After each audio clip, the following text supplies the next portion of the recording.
Hello, welcome back to my YouTube channel. Grab yourself a beverage, make yourself cozy, because we're about to have a cozy, fun little chit chat. We're gonna do my pregnancy related Q&A. By the way, I was totally open to other questions as well, like YouTube or personal or career finance related questions, but everyone just sent pregnancy ones. So this is gonna be a pregnancy Q&A. For my beverage of the choice, for my beverage of choice today, you guys, I'm drinking coconut water with lime. The reason I'm having this is because coconut water is a really nice, easy, natural way to get electrolytes. And in case you didn't know, when you're pregnant, you're really low on electrolytes. Baby takes all of the electrolytes. Baby takes everything, I'm learning. So I've been kind of crampy a little bit, stomach cramps. Just now I got a leg cramp. So electrolytes are supposed to be really good for that, but I was having Gatorade Zero, but then I was reading that artificial sweeteners aren't the best thing for baby either. So I have switched to coconut water. And I do not like coconut water. So that's why I'm putting lime in it. The other day I put lemon in it and that was good too. But let me know if you have any tips, tricks, hacks for drinking coconut water, because I personally am just not a huge fan of the taste. But anyways, cheers to that. All right, so I posted a questions box over on my Instagram story and then also posted on YouTube if you guys had any questions for this Q&A, and I have gotten a handful. So let's go ahead and dive into it. I'm excited for this video today, you guys. So let's see, where do I want to start? Is there anything big on your must-haves for your baby registry? So I don't know if you're talking about big ticket items or physically large. I really have been conscious about budget and the price of things that I'm putting on my registry. So I really only have a couple things that are high ticket items, and I feel they're mostly justified. Those three things are my stroller. So I put on the UPPAbaby Vista V2 stroller, and this is $1,000 stroller. It does not come with the car seat either. I did a ton of research on strollers, prepping for my registry, and the main reason I picked this one is it's very versatile. It seems like it travels pretty well, and I think the biggest draw was that it has an attachment for second seat, or multiple different attachments if you have multiple children. I know Chris and I want more than one kid, so I didn't want to be in a situation a year or two from now whenever we try to have a second kid that oh, now we need to buy a completely different stroller. And so this one seems like it works really great for one kid, and then it also works for two, and it's also a functional item. I personally feel anything that's functional, I can justify a higher price point a little bit. Another expensive item I have is our crib. I will say this is a little bit more on the other end of the spectrum, where we definitely don't need expensive of a crib, but I just think it's so cute, and it's from Crate and Barrel, and I freaking love Crate and Barrel, so I threw it on there. If nobody buys it for us, no big deal, I'll buy a different one. That's fine. But I figured I might as well just throw it on the registry and see if anybody ends up buying that for us. And then the only other thing that's super expensive on my registry is a rocker glider chair. I feel again, this one's a little bit more justified because I'm gonna probably be sitting in that chair nursing and doing that type of thing a lot. So I want a comfortable, good chair for that. I think that's justified. Those are kind of my three main big ticket items. Everything else is pretty standard as far as pricing. Okay, next two questions kind of go hand in hand, so I will ask them sort of together. So what's your favorite part about being pregnant so far? And then what are you most scared about? So I'll start with what's my favorite thing about being pregnant so far. I'm only 19 weeks as I'm recording this. I'm a couple days shy of 19 weeks. And I will say, I think my favorite thing has been just seeing the baby grow, seeing myself starting to get a bump. I'll overlay this clip with a little video of a little bump date for you guys. Starting to get a little bit of a bump now at 19 weeks. But anyways, I do love that I'm starting to get a bump. I'm starting to show, and I'm pretty sure I've been feeling her kick a little bit. So that's been really exciting. Watching her grow, feeling her kick, and that type of thing. I would say, what am I most scared about? I mentioned this in my vlog that I just posted last, I think, or maybe it was 2 videos ago, just about dealing with placenta previa. And in 2 weeks from today, as I'm recording this, I have my 20-week ultrasound. And at that ultrasound, they're gonna check the placenta position again. And hopefully at that time, they will say that it's moved and that I can go about my normal life going forward. So we'll see how that checks out at that appointment. But right now I'm just most scared, I guess, that that's not going to resolve itself, and then something's gonna go wrong related to that a little bit down the line, going into labor prematurely or something along those lines. I really just want the baby to go to term, and I want a healthy, normal delivery. It doesn't have to be easy, it just needs to be healthy, normal, that type of thing. So somebody on YouTube asked, do you know the sex of the baby, or are you waiting to be surprised? We are having a girl. I'm pretty sure I posted our gender reveal in my baby announcement announcement video. We did like a gender reveal at Christmas morning, and that was just really fun and intimate. My immediate family was there, like my parents and my sister and brother-in-law, and then we had like Chris's family on FaceTime, and we just like opened a gift that had the gender in it. So that was really just like fun, sweet, exciting way to find out, but we are having a girl, and I am so excited for that. And hopefully at the anatomy scan in 2 weeks, they will also confirm that it's a girl. Another simple, quick question related to the baby was, what's the name of the baby? So Chris and I are actually keeping this a secret. We're keeping it private for now. I think we're probably going to announce it when she's born. I think this is like standard. I don't know. I'm on this like what to expect, you know, community forum thing where people are talking about like pushback they've gotten on not telling the name. And I've always thought that like keeping the name secret or private until birth is like kind of normal. Obviously some people want to tell, and that's totally fine, of course, but I didn't think it was like weird to want to keep it secret. But anyways, we're planning on keeping the name secret until she's born. For me, for one, we could change our minds. Like maybe she comes out and we meet her and we're like, nope, that's not her name.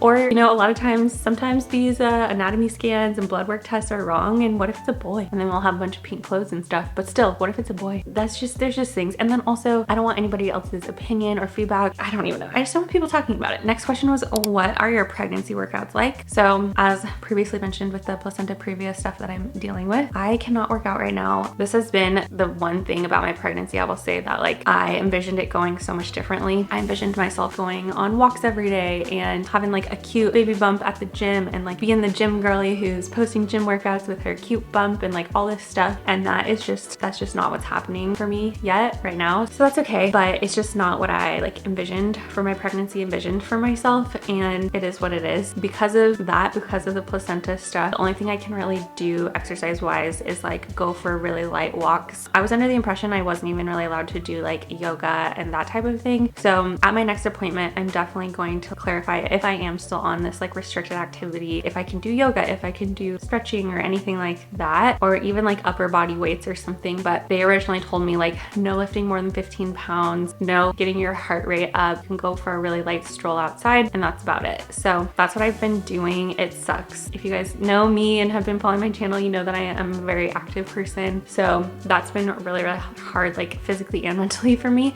But hopefully, you know, we'll get cleared at that 20-week appointment, and then I can start getting back into the gym and start doing some light workouts. Next question was, how long were you trying to conceive? So Chris and I actually went off birth control he wasn't on birth control, just me. I went off birth control in like end of June of last year, and I really thought it was gonna take us like a year from me going off birth control to like conceive, and it did not. So I'm grateful for that. But I will say I did start doing like ovulation testing pretty much right away, because I knew I didn't want it to take long. I knew if it was gonna take long, I would be like stressed about it, worried about it. And I was like, you know what? I would rather just like know ahead of time when I'm ovulating so we can just time it. And I personally like don't see any problem with that. I mean, to each their own, each person's different in what they want to do, but this is just what I was comfortable with. I'll actually link my ovulation test that I used down in the description box in case anyone's interested, because I genuinely feel like they helped me so much like have a really good idea of my ovulation, which therefore I think helped us like get pregnant so much faster. So I thought it was worth it, and they were super inexpensive. So, but yeah, so I came off birth control in June, and we basically were more serious about starting to conceive in like August, September timeframe, just because we had that trip to Mexico back in September for my birthday, and I didn't want to like be like 2 months pregnant or something for my 30th birthday in Mexico. So we were kind of like waiting a little bit till that time was past. So then basically in my September, October-ish like cycle was when we conceived. And based on that, yeah, like it really only took us July, August, it took us like 3 months, and it was really like more like 2 months of us actually like really trying, because the first month I was like kind of not really trying to get pregnant because we had that Mexico trip. So yeah, so basically like 2 to 3 real months of like trying, and I'm so grateful that it was fast for us, because I know how many people struggle with like infertility and trying to conceive, and it is not lost on me like how blessed we are that this was like easy for us. All right, the next few questions are pregnancy but like YouTube related, so we're gonna shift a little bit to like content, YouTube, and pregnancy, and like how those all tie together. All right, so first question was, congrats on your pregnancy, where do you see your content going? Finance, productivity, resets, mom life, etc. All the above, I guess. I've talked about this a few times, but I feel like, you know, my content is so everywhere, and the reason for that is because I have all these different interests in life, and I feel like my channel is just like a holistic representation of me, who I am as a person, and sometimes that means I want to share share like income related stuff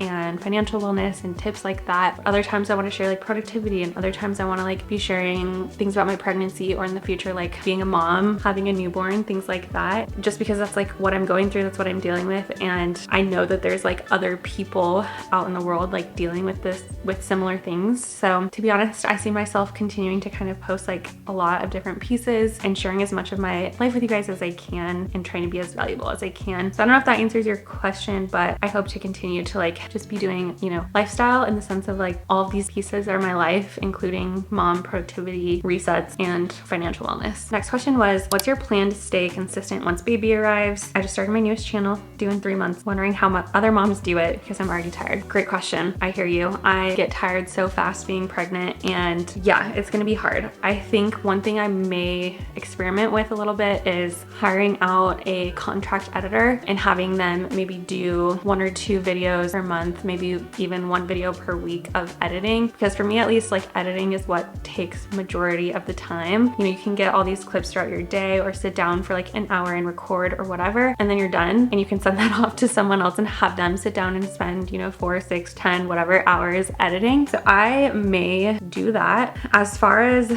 like immediately once the baby is here, I may pull back a little bit on posting for a couple of months just to kind of give myself, and this is actually another question I got, was about like a maternity leave. Question was, are you going on a true maternity leave like from YouTube? So to answer like both of those questions, best case would be in the first like June, July, August, I maybe pull back to like 1 video per week, maybe 1 every other week for just a couple of months while I'm working through newborn life. I do want to take like a true break maternity leave. Best case scenario would be that I have some content that I've like made ahead of time, have it scheduled out. We'll see how realistic that ends up being, and if it's not, like I said, I'll probably just maybe hire an editor for some of those months for a video here and there so I can stay consistent with my, you know, posting and continue to get content out there. If I was a much bigger YouTuber who had hundreds and hundreds of thousands of subscribers or millions of subscribers, like I probably would take a true maternity leave. But to be honest with you guys, like I still have to put out content in order to make money, right? Like I need the money, I need to get paid, and therefore like I can't really afford to like not be putting out content. So I probably will pull back a bit while I'm adjusting to having a baby, being in that newborn phase of life. But I do have every intention of like staying consistent, continuing to put content out there. It might just look a little bit smaller or pulled back a little bit for a couple of months, but we'll see. Maybe easier said than done. Another question similar to that one, are you recording bulk content to put out while you're recovering from having the baby? So yeah, similar to what I just said, ideally, yes, I would love to record some bulk content in like April, May, start getting edited and scheduling it out as best I can. What's gonna be hard about that is like some of my favorite videos to make are like my monthly reset, and I'm not gonna obviously like pre-record a monthly reset for August and May. That just doesn't make sense to me. So I may still do like 1 or 2 videos per month that I'm like actually recording and editing in that month, but I will probably try and like do some like bulk recording and editing, or maybe some like sit down style videos that I can kind of schedule out, throw them in between some of these more like vlog style videos, if that makes sense. So yes, I hope to do that. We'll see how it works out in actuality. Another question I got was, how do you feel your video content will evolve after baby is born, concept, schedule, etc.? So again, I feel like I kind of already answered this, but I hope to continue to do similar content to what I'm doing, throw in some baby stuff, throw in some mom stuff, product reviews on newborn essentials, things like that, mom blog life, and I still want to do my resets, productivity, and all those things. So it'll honestly kind of be like a learn as I go and see like what happens. But yeah, I hope that it doesn't shift too much, and I hope to continue to still be able to make like the content that you guys love. And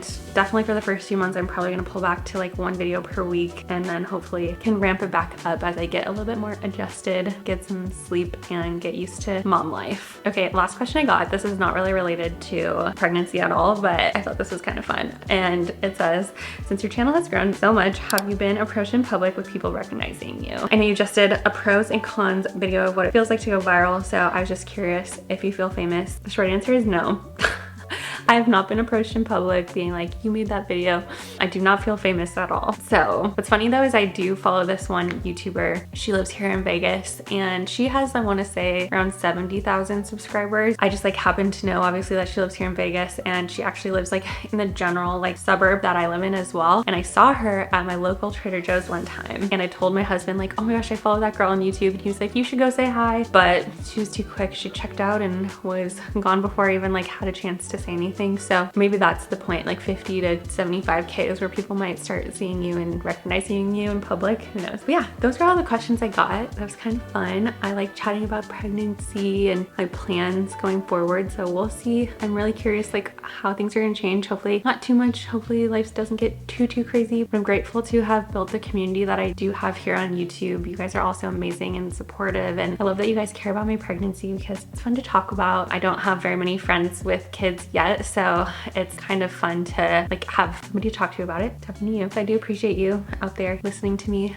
and being a place for me to discuss like my pregnancy and all of that with you guys. But that is it. Those are all the questions I got. If you like these Q&A style videos, getting to know me, having a little cozy chit chat. Also, don't forget to let me know if you have any tips on how to drink coconut water better. It gets better the more close to the bottom I get, I think, because the lime is down there and the ice cubes are diluting it a little bit.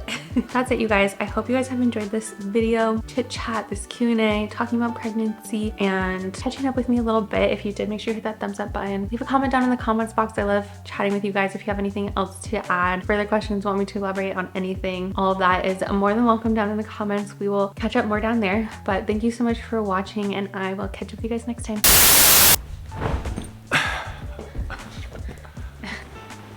I was gonna sit there.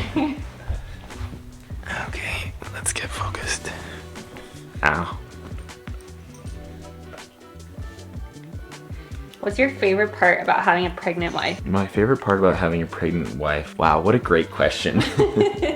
I would say I just love the rational, kind-hearted, emotionally stable, and just the always in a positive mood. I just love every single second of it.